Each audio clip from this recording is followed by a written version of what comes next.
So may tumakbo, papunta sa nursing station namin, lalaki. Sabi niya, "Nurse, nurse, nurse! Tulungan mo ako, yung pasyente ko, nahirapan huminga." Pagka punta ko doon, nakita ko, yung dalawang pasyente nasa room. Isang medyo bata na lalaki at isang matanda. Pagtingin ko, yung isang matandang lalaki, medyo mubobo, parang nakita mo na unstable. Ngayon, chinek ko yung BP niya, chinek ko yung pulse niya, chinek ko yung respiration niya. And then nakita ko yung sa pulse niya, medyo bumibilis. Then yung oxygen niya sa katawan, after ko ma-check ng pulse oximeter, bumababa. Then binigyan ko ng hangin sa may ilong. And habang inilalagay ko yung oxygen sa ilong niya, nakita ko yung itsura ng lalaki. Pagtingin ko, Bakit pareho ba? nagulat ako. Pareho? Pero teka. Paglingin ko dun, yung relative, babae, natutulog pa. Hindi ko alam kung asawa niya yan. Pero anong oras yun yung time na Mga... Kasi gano'n pag-usapan natin? Okay, sige. Total naman, may darating ang Halloween. Ayaw nga, mas no? maganda Malapit yung, na. mas maganda guys yung topic, di ba? Based on experience. Aha. Based on experience niya, based on experience ko. Okay. What is the scariest things you've experienced? Grabe yung tanong mo. Bigla ako nilamig. Syempre! Darating ang Halloween. Di mas maganda, yun ang topic natin. Oh. Pero bago ako magkwento, yung sa'yo muna. Pag-usapan natin, ano yung nakakatakot na experience mo nung kabataan hanggang lumaki ka? Ikwento mo. Nung maliit kasi kami, Oo. ang province kasi namin, Dao Capiz. Oo. Takot sa lugar na yun ah. Totoo ba yun?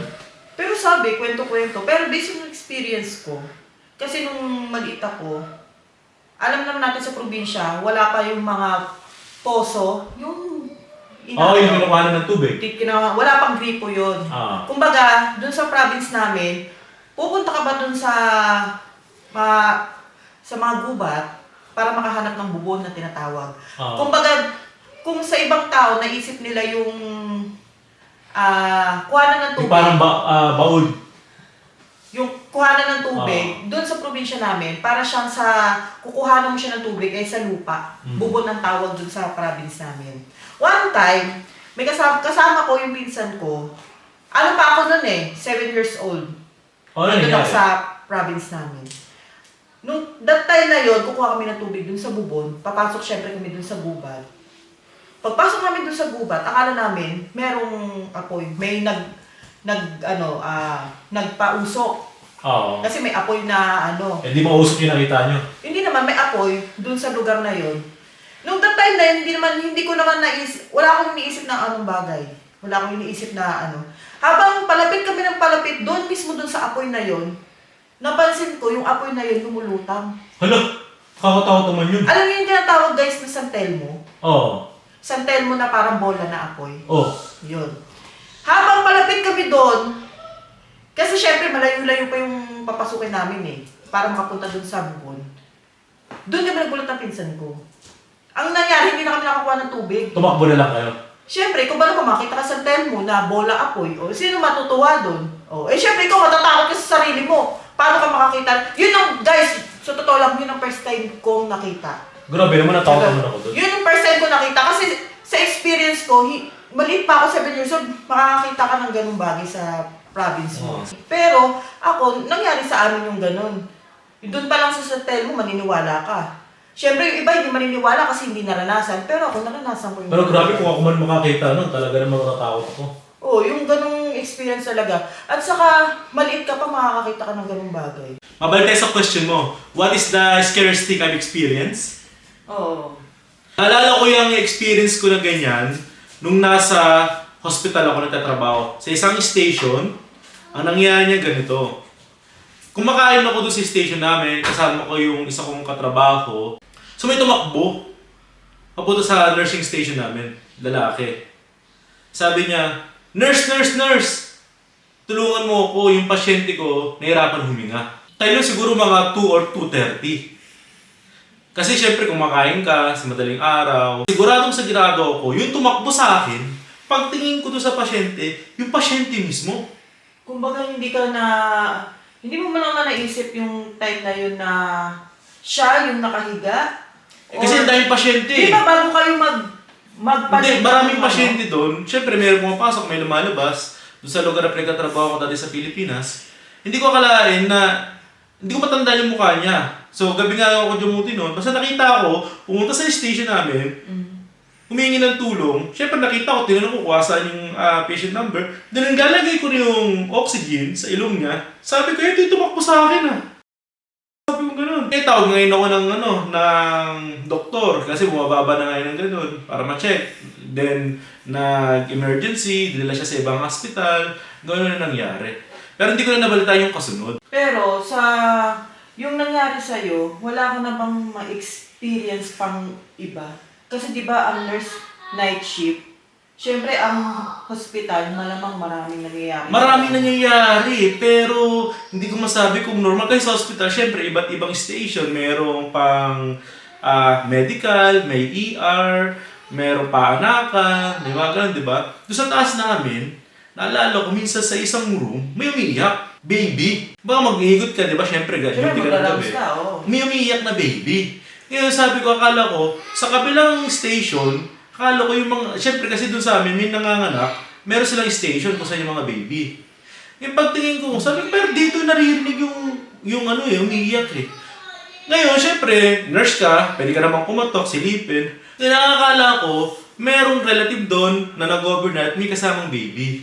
Syempre, nurse ka, pwede mo silipin yung kakatok ka, at silipin mo ngayon, tatanong mo lang kung saan yung maingay, kasi oras ng pagtulog yun Pero walang bata sa lugar na yun. Hindi ko alam sa mismong baba. Di ba, bago ka pumasok, ini-endorse yun? Meron nga, pero kasi syempre sa Pilipinas, may mga relative na natutulog kasama ng pasyente.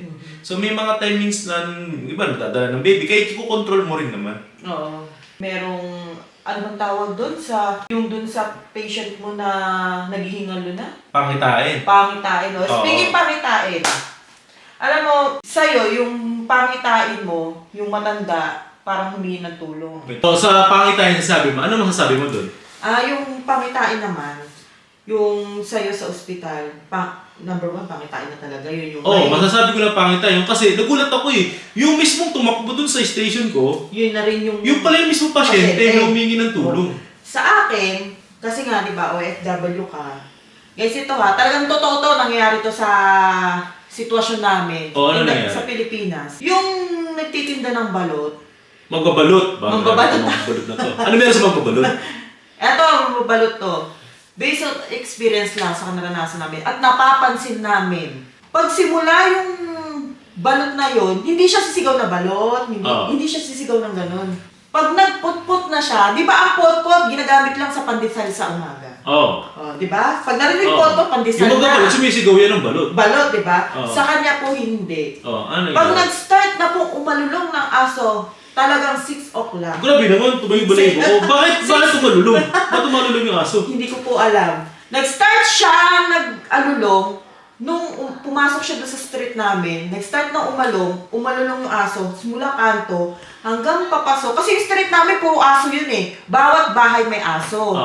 Kumbaga, bawat pasok niya, tas sabay ganun ng maririnig mo na lang yung tunog ng putput. Putput niya. Ibig sabihin yung magbabalot. Yun yung magbabalot. Bawat pasok niya dun sa skinita na yun, naririnig namin yung bawat bahay, umaalulong lahat. Grabe naman yun. Hanggang dulo maririnig. Pero teka. Ano yung nangyayari kinabukasan kung may umalulong? Di ba sabi nga daw, ang pangitain, kapag once na umaalulong ang aso, merong namamatay. Meron namatay sa lugar niya. Yun, speaking. Nagtataka kami nun. Siyempre, nagtataka kami, mga marites dyan, in the Philippines, yung mga, nagtataka sila, sabi nila na, bakit alulong yung aso? Doon sa mismong mambabalot na yun. Yung pala yun. Sabi meron namamatay sa ibang street. Yun, hindi ko naman, ayoko mag-mention ng name, pero may namatay ng time na yun.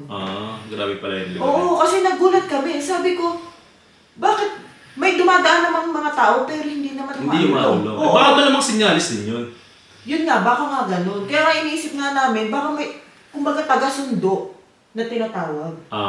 Grabe naman yun. Nakakatakot yung pala. Sa inyo ba guys, may mga kwentong kababalagan ba kayo dyan? Share nyo naman sa amin kung ano yung mga nakakatakot na mga na-experience dyan.